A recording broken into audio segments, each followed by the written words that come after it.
Bismillahirrahmanirrahim. Assalamualaikum warahmatullahi wabarakatuh. Kita mulai ya kuliah untuk farmakoepidemiologi dengan tema observational deskriptif. Ya, untuk kuliah ini saya menggunakan beberapa referensi, ada buku, ada presentasi kuliah, ada ya materi dari internet dan lain sebagainya. Saya kombinasikan serta beberapa referensi lain, artikel, dan lain sebagainya. Nanti kita lihat bersama. Oke, tentunya kalau kita belajar farmakoepidemiologi, kita tidak bisa lepas dari pembagian ini, gitu ya, yang mana kalau kita lihat yang namanya studi farmakoepidemiologi itu fokus pada studi observasional, gitu ya. Kalau yang eksperimental itu selesai pada uji klinik fase 3.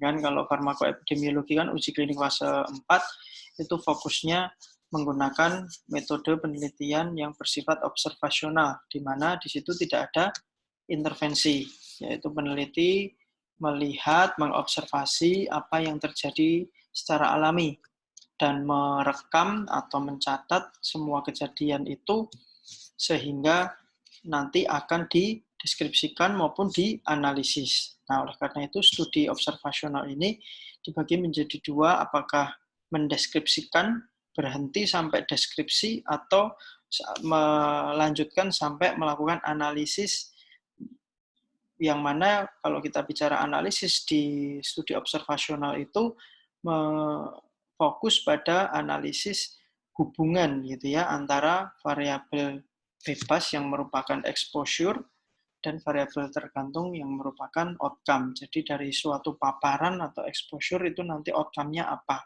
Nah, itu yang biasa dilihat di studi observasional analitik. Ya, nah, untuk pertemuan kali ini kita akan bahas hanya yang deskriptif, yang mana nanti kita akan jelaskan lebih lanjut ya. Di situ ada 3 yang namanya uji observasional deskriptif, yaitu case report, case series, dan ecological.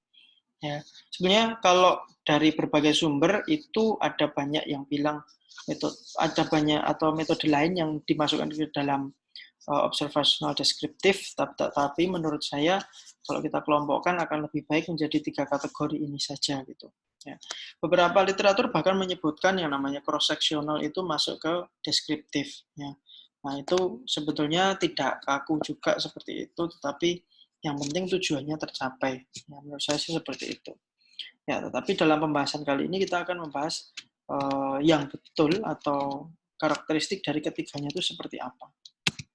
Oke, kita lihat sedikit ya tentang karakteristiknya, tujuan atau misalnya dari kedua kelompok ini, yang satu deskriptif, yang satu analistik. Kita nanti akan fokus pada deskriptif. Kalau studi observasional deskriptif itu tujuannya atau fokusnya adalah untuk menghasilkan hipotesis gitu. Nah, kalau yang analitik dia akan menguji hipotesis. Hipotesis kan jawaban sementara ya. Misalnya peneliti sudah punya jawaban sementaranya apa, nah itu diujinya pakai studi observasional deskriptif. Nanti kita lihat contohnya ada di bawah itu. Nah, kalau studi observasional deskriptif itu menjawab pertanyaan seperti what, ya apa, who, siapa, di mana, dan kapan tentang suatu kejadian, biasanya seperti itu. Ya. Nah, kalau analitik dia menjawab pertanyaan why, kenapa, misalnya kenapa kok seperti itu, dan how, bagaimana kok kejadian itu bisa terjadi, misalnya seperti itu. Nah, 2 pertanyaan itu yang bisa dijawab menggunakan studi observasional yang analitik. Nah, contohnya nih yang studi observasional deskriptif adalah interaksi antara warfarin dan cannabidiol, a case report. Ya, nanti kita jadikan artikel ini juga sebagai salah satu contoh. Ya, jadi kalau misalnya a case report berarti dia melaporkan kasus jadinya interaksi antara warfarin dan cannabidiol. Nah, pertanyaannya apakah itu selalu terjadi? Ya, kita nggak tahu karena studinya hanya case report gitu ya. Jadi hanya melaporkan kasus yang terjadi. Nah, seberapa besar kejadiannya, nah itu nggak bisa dijawab oleh case report. Harus bisa dijawabnya Pak nanti pakai yang ecological study seperti itu. Kemudian contoh yang analitik misalnya duration of oral cannabis extract ya in cohort of pediatric epilepsy patient ya. Latar belakangnya sih karena cannabidiol ini kan turunan dari kanabis ya, ganja ya. Nah itu sudah ada obat kimianya gitu ya. Ya obatnya digunakan untuk ini, salah satunya untuk epilepsi ya. Ya penenang lah ya, memang kanabis kan untuk penenang. Nah makanya digunakan untuk epilepsi, anxiety, depression dan lain sebagainya. Itu sudah di beberapa negara sudah digunakan seperti itu. Jadi itu contohnya seperti itu. Oke, mengapa kita melakukan observational study atau studi observasional? Nah, kalau yang deskriptif itu untuk mendeskripsikan karakteristik dari suatu kasus, ya baik kasus tunggal maupun kasus yang yang bareng-bareng gitu, misalnya epidemik atau pandemik seperti ini. Bagaimana sih karakteristik dari kasusnya? Itu termasuk observasional yang deskriptif seperti itu. Selain itu, studi observasional deskriptif juga menggambarkan tentang beban penyakit. Nah, ini ecological study ya, mengenali prevalence, incidence dari suatu faktor resiko ya. Misalnya prevalensi orang obesitas di suatu kabupaten itu berapa persen. Nah, seperti itu contoh prevalence dari risk factor. Health behavior, contohnya ya perilaku merokok ya, atau perilaku olahraga ya, itu seberapa persen atau seberapa besar atau berapa persen orang yang melakukan olahraga di suatu populasi, misalnya seperti itu. Atau karakteristik lain dari suatu populasi dan risiko dari suatu penyakit ya, bisa. Nah, kalau studi observasionalnya analitik itu digunakan untuk melihat hubungan antara penyebab dan efek ya.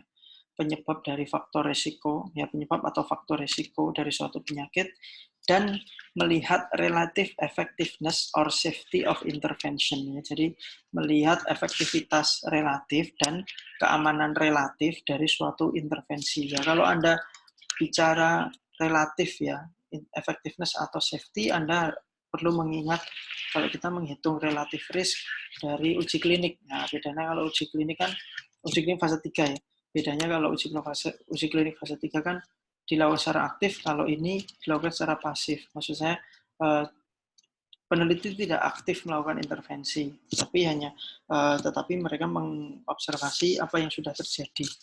Nah, tetapi data, analisis perhitungan, dan lain sebagainya itu mirip. Itu makanya disebut sama-sama menghitung relative effectiveness. Di situ juga ada dalam tanda kurung not limited, itu artinya tidak hanya ini, bisa dikembangkan seperti itu. Oke, beberapa definisi dan karakteristik dari studi observasional deskriptif. Ya. Kalau kita bagi menjadi studinya individual atau agregat, itu dari 3 metode tadi dibagi menjadi 2 ini. Kalau studi yang melaporkannya secara individual, itu masuk metode yang case report dan case series. Ya, itu masuk kelompok studi observational deskriptif yang individual. Nah, kalau yang agregat itu ya misalnya dalam suatu populasi, dalam suatu kabupaten, negara, dan lain sebagainya, itu agregat ya. Makanya studinya termasuk ecological study. Nanti kita bahas seperti apa. Nah, tadi studi observational deskriptif itu mengkarakterisasi beberapa pertanyaan ya. Khususnya who, where, or when ya. In relation to what. What-nya itu ya penyakitnya apa gitu. Nah, kita bisa lihat dari beberapa sisi. Yang pertama, mungkin orangnya, personnya ya. Karakteristik dari personnya, umurnya, jenis kelaminnya, pekerjaannya, asuransinya apa, dan lain sebagainya. Itu bisa Anda jelaskan pada studi observasional deskriptif. Ya. Jadi kalau ada seorang pasien yang sakit tertentu, ya, itu bisa dideskripsikan. Ya. Atau misalnya kalau kita kembali pada filosofi studi farmakoepidemiologi, ya biasanya kasus-kasus medication error atau kasus-kasus efek samping obat dan lain sebagainya. Ya intinya kan penggunaan obat setelah digunakan, misalnya ada yang mendapatkan efek yang tidak mengenakan. Nah, itu perlu dibuat case report-nya minimal. Nah, kalau banyak kita buat case series-nya seperti itu. Nah, kalau dalam suatu populasi kalau terjadi banyak sekali gitu dalam suatu kabupaten atau kota madya, itu bisa kita lakukan ecological study-nya seperti itu. Oke, terus kita bisa juga menjelaskan mengenai place-nya, tempatnya, ya, secara geografi. Ada nggak kemungkinan pengaruh geografinya? Atau mereka mempunyai karakteristik geografi yang sama apa tidak kalau misalnya banyak orang. Kalau seorang ya apa-apa, dijelaskan dia secara geografi seperti apa. Misalnya apa? Dia tinggalnya di mana, bekerjanya di mana, atau terjadinya di rumah sakit mana, seperti itu. Ya, itu juga perlu dijelaskan. Kemudian yang terakhir adalah time-nya. Kapan kejadian itu terjadi? Ya, misalnya setelah beberapa jam mendapatkan obat atau menggunakan obat dan seterusnya. Ya, seperti itu juga bisa kita jelaskan. Jadi ini relatif gampang ya, kalau menurut saya, karena hanya melaporkan, ya kayak kita melaporkan terjadinya kasus gitu. Sebetulnya sangat mudah. Tinggal kita nanti dari data-data yang sudah kita kelompokkan, itu kita narasikan menjadi suatu cerita seperti itu. Nah, tadi types of descriptive study yang individual tadi ya, itu misalnya yang case report atau case study itu satu orang kalau case report atau case study.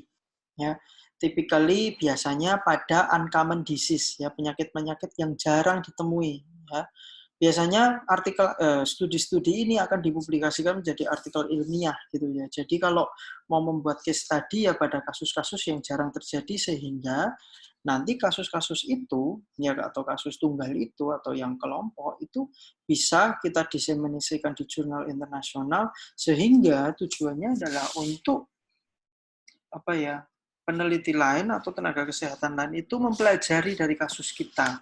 Nah, iklim ini yang mungkin belum banyak atau belum ada gitu ya di Indonesia melaporkan suatu case report gitu dalam artikel ilmiah. Saya jarang sekali melihat artikel case report dari Indonesia seperti itu. Nah, itu bisa terjadi karena beberapa faktor ya, mungkin karena memang kulturnya belum ada, atau kita itu tidak terbiasa gitu ya melaporkan suatu hal yang tidak baik gitu ya ke khalayak umum. Nah, itu juga perlu diperbaiki gitu, karena tujuannya baik gitu, untuk apa?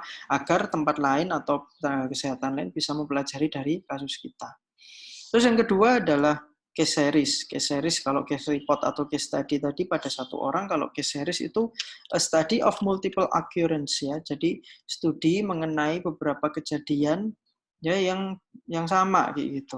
Of unusual cases that have similar characteristic, dari kasus yang tidak biasa dan mempunyai karakteristik yang sama ya. Sebenarnya kalau kita bicara misalnya kasus corona ini, nah COVID-19 ini. Nah, ini sebetulnya bisa aja kita kalau mau punya akses, kalau teman-teman punya akses rumah sakit yang ada kasusnya, itu bisa teman-teman melaporkan case study atau case series-nya. Ya, yang terjadi pada setting Anda di rumah sakit Anda seperti apa, itu bisa dilakukan. Ya, dan itu sangat mudah. Kemudian investigator can calculate the frequency of symptoms or characteristic among the cases. Ya, misalnya dari pasien tadi COVID-19 ini berapa yang misalnya sesak nafas, atau berapa persen yang meninggal, berapa persen yang mengalami membaik misalnya kayak gitu, atau sembuh dan lain sebagainya. Itu bisa. Ya, Anda bisa mendeskripsikan itu sehingga nanti kita bisa mendapatkan deskripsi ya dari suatu kasus yang mirip. Makanya kita buat case series. Kemudian hasilnya itu bisa mungkin ya menghasilkan suatu hipotesis ya. Misalnya Anda jadi punya jawaban sementara nih. Ya, oh ternyata kasus ini 90% mengalami sesak nafas. So, kan kita bisa berhipotesis ya bahwa kasus COVID ini menyebabkan sesak nafas. Misalnya seperti itu. Itu kan artinya menghasilkan suatu hipotesis ya. Nah, kuncinya atau kesimpulan atau kesamaan dari keduanya, baik case study maupun case series, tidak membutuhkan atau tidak memasukkan kelompok pembanding. Ya, karena Anda hanya mendeskripsikan satu kelompok atau satu orang saja. Seperti itu. ya. Jadi kesamaan apa, berapa persen yang mengalami hal tersebut, berapa persen yang mengalami efek negatif dan lain sebagainya. Itu yang dilakukan dari studi observasional deskriptif. Nah, sekarang kita lihat case report-nya. Case report, khusus untuk case report. Case report ini seperti cerita gitu ya, storytelling ya dalam bidang kesehatan. Ya, misalnya Anda menceritakan sesuatu secara detail pada suatu individu, orang kalau senang cerita, bikin case report pasti bagus gitu ya. Kemudian itu harus jelas, pendek, dan bermanfaat. Ya, karena tujuannya tadi untuk mendiseminasikan kasus tersebut sebagai pelajaran bagi tempat lain. Kemudian ini merupakan bentuk tertulis dari presentasi verbal dari suatu kasus ya. Biasanya kalau di SMF ya, staf medis fungsional, dokter-dokter spesialis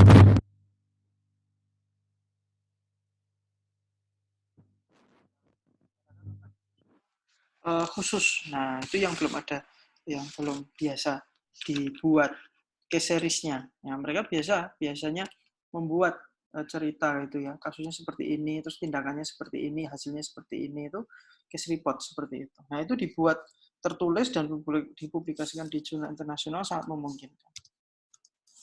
Nah, alasannya apa sih kenapa kalau kita bikin case report? Ya biasanya rare disease. Ya, kalau COVID awal-awal mungkin rare disease, kalau sekarang udah enggak. Bisanya case series ya, nggak bisa case report. Kemudian association of disease itu juga bisa. Kemudian rare representation of more common disease. Ya, jadi misalnya penyakitnya umum, tetapi mungkin gejalanya beda gitu. Nah, itu bisa. Detection of adverse of beneficial side effect of drugs. Nah, ini kalau kita bicara masalah farmakoepidemiologi, sebetulnya ini ya efek tambahan yang kadang nanti ujungnya, ya bukan ujungnya, awalnya akan jadi off-label drug, side effect ya nanti efek samping, ya itu nanti bisa dilaporkan sebagai kasus efek samping ya. Nah, itu perlu dijelaskan dalam case report. Kemudian reporting a particular outcome of a case management ya. Kalau melaporkan outcome juga bisa. Bisa juga alasan membuat case report ini untuk mengevaluasi kejadian, apa kesalahan, komplikasi, dan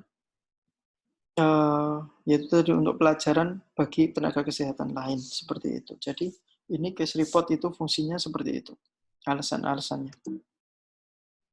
Kemudian, nah ini ada hal yang paling penting yang perlu diperhatikan dalam membuat case report, anonim. Ya, pasiennya tidak boleh dijelaskan namanya, identitasnya apapun nggak boleh. Kecuali tanda klinisnya, usia, laki-laki, perempuan, yang umum, seperti itu boleh. Hilangkan non-essential personal detail. Ya, itu tadi sudah dijelaskan. Table of result can be helpful. Ya, dibuat tabelnya. Kemudian foto dari gejala klinis dan diagnosis itu tidak bermanfaat, nggak pasti bermanfaat. Karena kita mencerita ya, mendeskripsikannya, itu sebisa mungkin seperti itu. Tetapi kalau mau dimasukkan juga nggak apa-apa. Yang penting deskripsinya ada. Seperti itu. Ini strukturnya. Judul harus singkat, abstrak, ya, introduction, kemudian introduction itu biasanya mengenai ini, apa ya langsung kasusnya juga bisa, biasanya langsung digabung, atau mungkin pendahuluan, ya pendahuluan mengenai ya penyakit yang berkaitan gitu, ya untuk membuka pemahaman dalam membahas penyakitnya yang akan dijelaskan kasusnya itu tadi. Kemudian discussion, kemudian conclusion dan reference. Ini contohnya. Ya tadi ya, yang an interaction between warfarin and cannabidiol a case report ya. Jadi kalau Anda lihat di bagian introduction, di situ juga dijelaskan the use of cannabis products for the treatment of epilepsy and other chronic disease is growing rapidly. Ya, jadi cannabis ini turunannya sudah digunakan untuk mengobati epilepsi dan lain sebagainya. Tapi ya ini mungkin ada kasus tentang penggunaan bersama warfarin seperti apa, seperti itu ya. Nah itu contoh kasusnya, laki-laki Kaukasian 44 tahun dengan sindroma tersebut ya, dan seterusnya dapat cannabidiol ya, cannabidiol dan juga warfarin ya. Nah, nanti bisa Anda cari artikelnya ya, nanti bisa saya berikan untuk artikelnya. Jadi di situ dideskripsikan betul secara detail ya. Misalnya itu pada paragraf kedua, pada saat masuk ya study enrollment, pasien minum obat apa saja, ya dosisnya seberapa. Kemudian pasien juga minum warfarin, ya dan seterusnya. Kemudian pasien diberikan cannabidiol dan seterusnya, dan efeknya seperti apa. Nah itu mendeskripsikan satu pasien, benar-benar satu pasien dideskripsikan. Ya dari awal sampai pasien itu discharge di rumah sakit, dideskripsikan asal itu kasusnya spesifik, unik, ya langka, itu bisa dijadikan case report seperti itu. Karena itu akan menjadi pelajaran bagi tempat atau tenaga kesehatan yang lain. Nah, ini juga cannabidiol in anxiety and sleep. Ya, ini juga penggunaan cannabidiol ya. Tapi dia large case series gitu ya. Jadi nah antara case series dan apa namanya ecological itu kadang ada overlap ya. Sehingga apa namanya suka di kalau misalnya seperti ini judulnya case series, tapi dia juga melihat pola ya dalam bulan dan lain sebagainya itu disampaikan. Nah terus di situ kan dalam sekian bulan efeknya seperti apa itu dijelaskan. Nah ini kalau misalnya karena dalam suatu populasi yang kecil mungkin masih masuk dalam case series gitu ya. Tetapi kalau yang fix tempatnya misalnya dalam satu kabupaten dan lain sebagainya itu bisa case ecological study seperti itu. Nah, itu beda antara case report dan case series seperti itu ya. Nah, sekarang nanti Anda bisa menuliskan beberapa pertanyaan untuk kita diskusikan. Kemudian tipe yang ketiga adalah ecological study. Kalau dari bahasanya, ekologi adalah studi ilmiah mengenai interaksi antara organisme dan lingkungan. Nah, dalam perspektif health study, ya ilmu kesehatan, ecological study adalah studi mengenai satu variabel, ya entah itu exposure atau outcome-nya, nggak masalah gitu ya, entah penyebabnya atau akibatnya, tetapi dihitung dalam suatu grup, not individual level. Bedanya tadi kalau yang case series sama case report itu masih dilihat individu-individunya sekian persen dan lain sebagainya. Kalau ini udah agregatnya. Contohnya apa? Rate dari cancer dari suatu populasi, kemudian rata-rata tekanan darahnya, ya, kemudian rata-rata paparan sinar matahari dari suatu lokasi, bahkan rata-rata deskripsi dari layanan pencegahan gitu ya dalam suatu insurance plan, ya misalnya membandingkan dari beberapa asuransi perusahaan asuransi, kemudian dilihat mana saja yang menyediakan layanan pencegahan seperti itu. Ya, contoh ecological study kalau kita lihat mungkin Anda ingat tentang epidemiologi ya, bukan farmakoepidemiologi. Kalau kita bicara epidemiologi itu juga mirip, kita menjelaskan prevalence, insiden ya dari suatu health condition atau health behavior, perilaku, faktor risiko dan potensi dari suatu penyakit. Nah, itu juga merupakan ecological study ya, mirip dengan epidemiologi.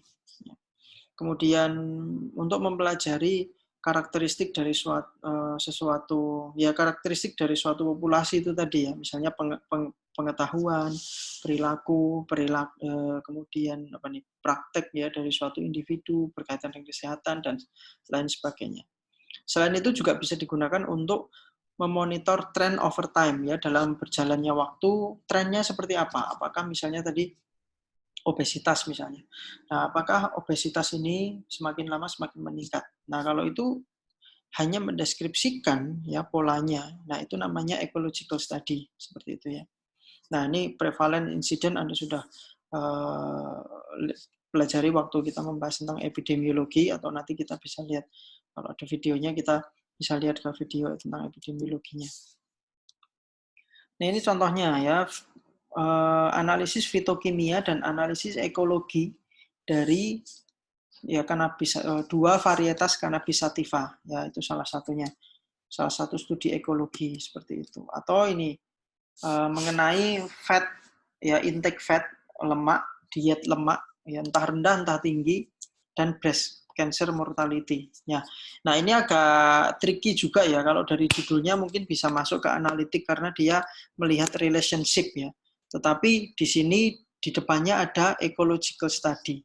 Nah, ini harus dilihat di artikelnya apakah betul dia itu ecological study atau memang relationship, yaitu yang studi observasional analitik. Nah, kalau dia menghubungkan antara faktor fat diet ini dengan kejadian breast cancer mortality, nah itu berarti ya dia masuknya analitik gitu. Tapi kalau dia mau masuknya di ekologi, itu berarti tidak ada analisis mengenai hubungan antara sebab dan akibat. Sebabnya dietary fat, akibatnya adalah breast cancer mortality, seperti itu.